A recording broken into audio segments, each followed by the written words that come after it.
What is up, guys? The transformation is complete, kind of.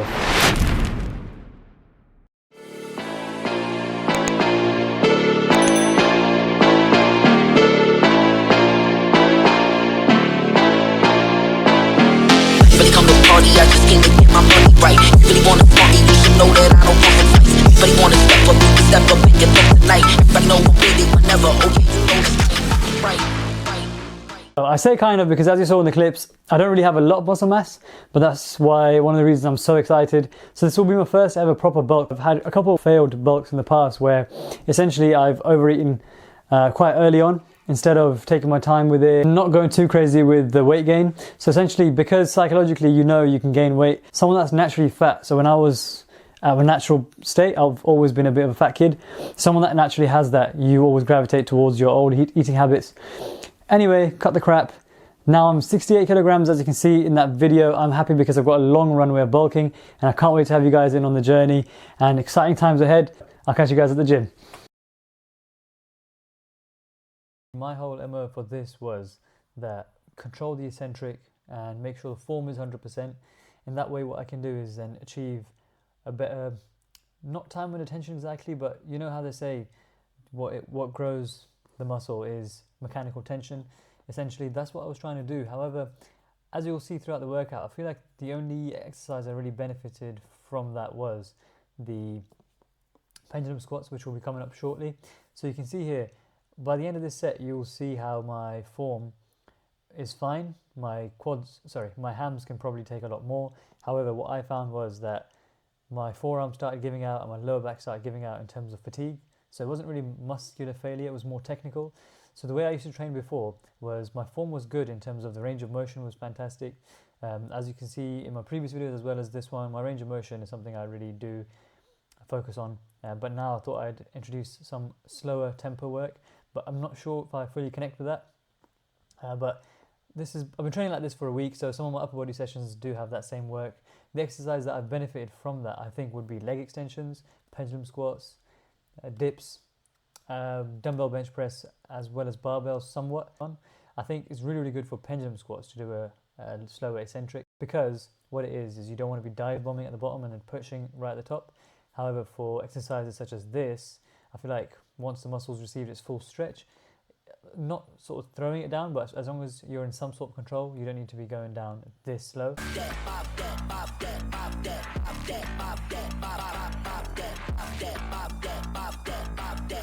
In my palm, ain't no way I'll ever drop that.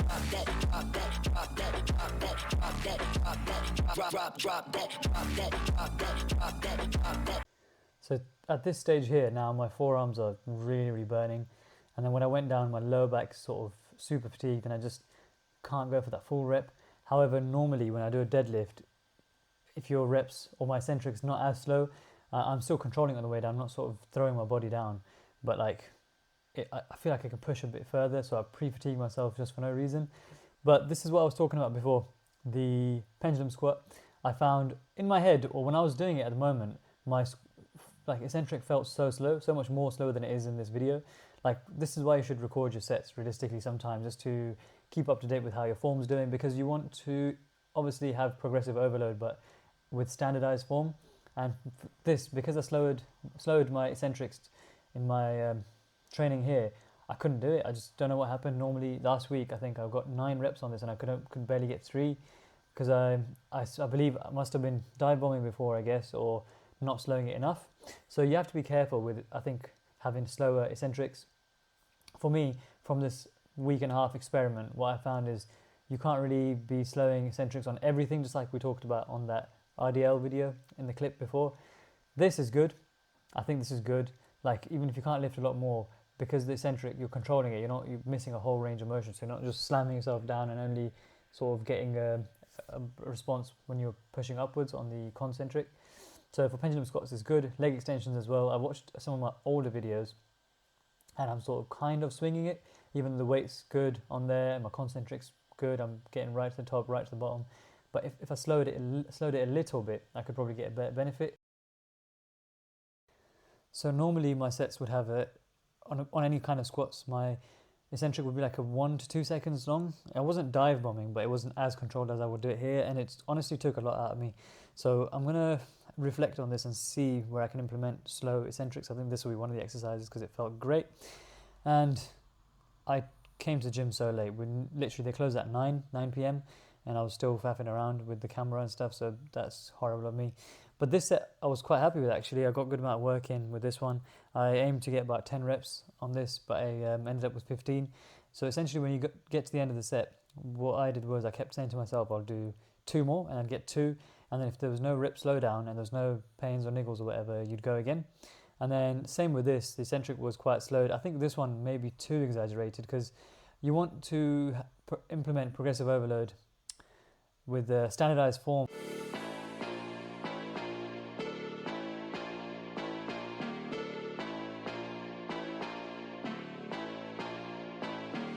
Really come to party, I just came to get my money right. You really wanna party, step up and get up tonight. If I know what we did whenever, okay, you know this thing. Right, right, right, right, right, right, right, right, right, right. I'm in that old school Chevy with the top back. Butterfly doors, watch you flutter when I stop that. Aim in my palm, ain't no way I'll ever drop that. Stains dripping on the road, you can mop that, pop that, pop that, pop that, pop that, pop that, pop that, pop that, pop that, pop that, pop that, pop that, pop that, whipping on the road. Pop that, pop that, pop that, pop that, pop that, pop that, pop that, pop that, pop that, pop that, pop that. Aim in my palm, ain't no way I'll ever drop that. Drop that, drop that, drop that, drop that, drop that, drop that, drop that, drop that, drop that, drop that, drop that, drop that. These stains dripping on the road.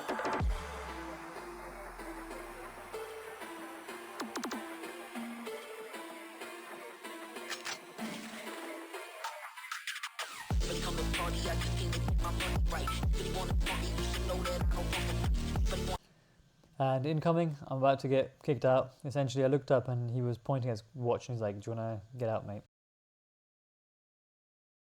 And just like that, we've been kicked out. I mean, there's no one in the car park. I didn't time this correct, so it's all on me. That's why we've had to miss out leg curls. I just wanted something basic, so that will still be under my calories actually. So I'm hovering over maintenance. Essentially some trail mix, sourdough, breaded cod fillet, extra large from Aldi. 400 calories, so not too bad. And sourdough bread, which is also from Aldi. It's a seeded version, just tastes a lot better. But that'll be a post-workout meal. I don't really need to go heavy on the carbs exactly. Alright guys, so that was it.